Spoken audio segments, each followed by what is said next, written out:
Hi, good morning. Today we're going to have a go at making a bubble quilt. Never made one before, and this is how it works. 2 squares, top square, base square, 7.5 inches square, 8.5 inches square. That's the size I'm doing. You can make these any size that you wish, as long as you've got a difference between the top and the bottom.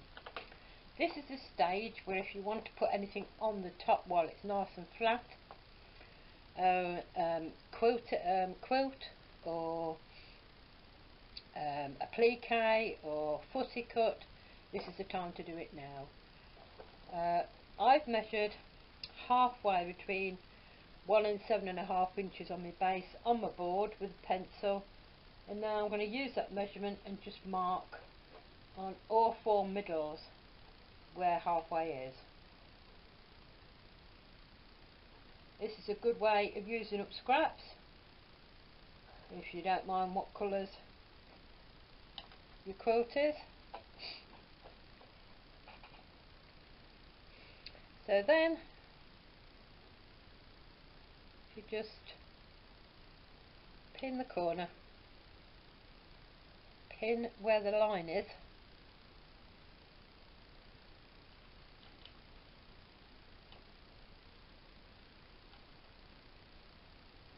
pin the next corner, and obviously it has to come up because it's bigger. Grab your finger, pull it across, and then repin. Obviously you've just formed a pleat. Continue until you've done that on all 3 sides.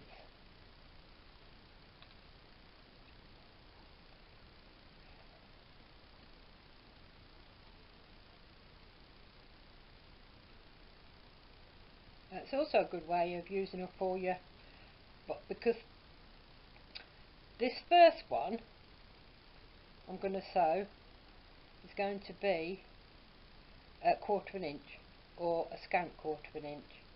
You can do an 1/8 of an inch if you want, because when I sew them together that's going to be 1/2 an inch, so anything I sew now will be covered. So if you've got any bobbin thread, any bobbins that you want to use up, the colours are not going to show. Again, pull your finger and then it pleats. You can use any pleats that you wish, so it depends how far you want to take it. Any pleats that you use in skirts and dresses you can do here. That's all 3 sides done. I should start sewing. Now I'm going to do a scant 1/4, so I need to alter, take it over as far as possible. There's only 2 layers of fabric, so I should do it at 2.5 and put that in my memory and save my settings, so if I have to go back to it, it's there.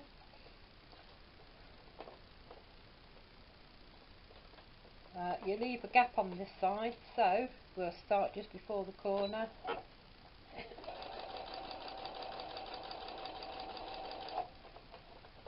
Now you don't have to be absolutely brilliantly accurate, because you're not going to see these stitches. As long as whatever you choose to do on the side, you have to do on them all. However you choose to turn your pleats, you have to do the same on all, because that will affect the effect that you're after at the top.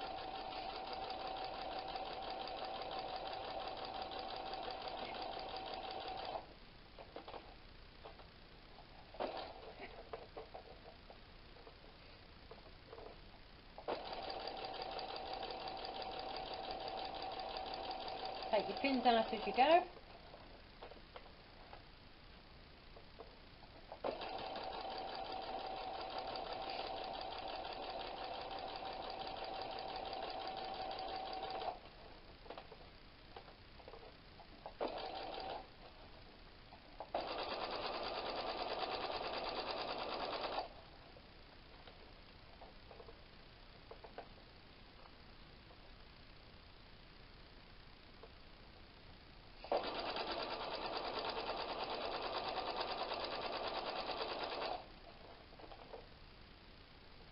seems to be a bit bigger, so I should cut that from underneath and make it fit. Just go a little way, cut. You can see it's a little bit bigger, so my measurements weren't quite brilliant on that one. But it's best if you try and make it fit for when you come to do the final sewing. And I should cut the rest off. I should cut some more off there. I'll sort that out when I come to the end. Right, this is a bit where you need to stuff it, because it's called a bubble. So the idea is to use your foot. Now it all depends, you can use whatever you wish to use, anything you wish to get rid of. I've got this sort. You don't need to put too much in because you still have to work and sew with this. Don't push it into the corners because you're still going to be sewing everywhere afterwards. So that's plenty. Don't need no more than that. Well, I don't, but it's up to you. You can put it tighter. It's up to you if you wish. Find the corner again. Lost my pencil mark. There it is. And pin.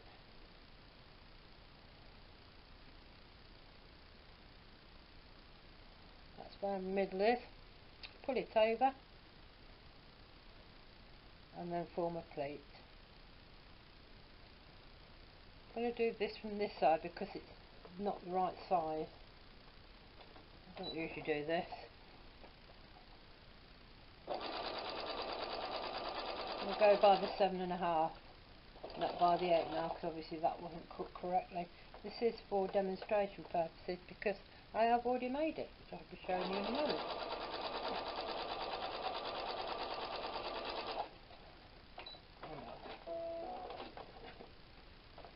There you go, let me just straighten that up. Obviously if you cut everything right in the first place you wouldn't have had this problem, so anyway, there you go. That's your bubble. And it's a good way of using up scrap fabric, or you can design it.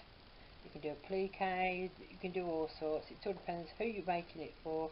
Me, I'm going to use up fabrics that I can't find any other project to use them with. I like it, it's not everybody's choice, so let me just show you the finished article.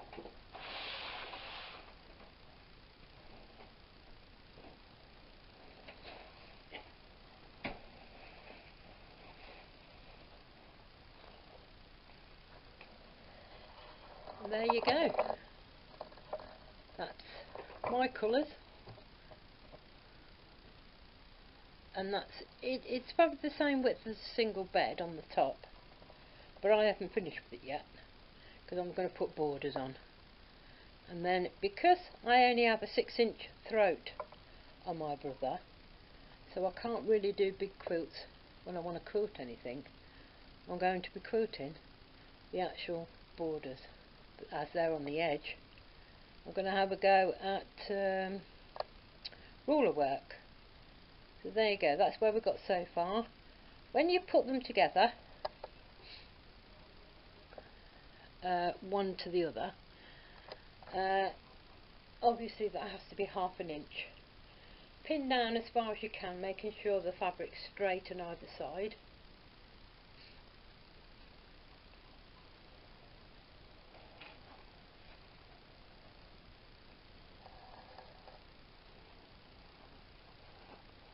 And then when you put them together from in lines, open the seams. You'll find this out, it's easy, it explains itself as you're actually sewing. So good luck on that bit.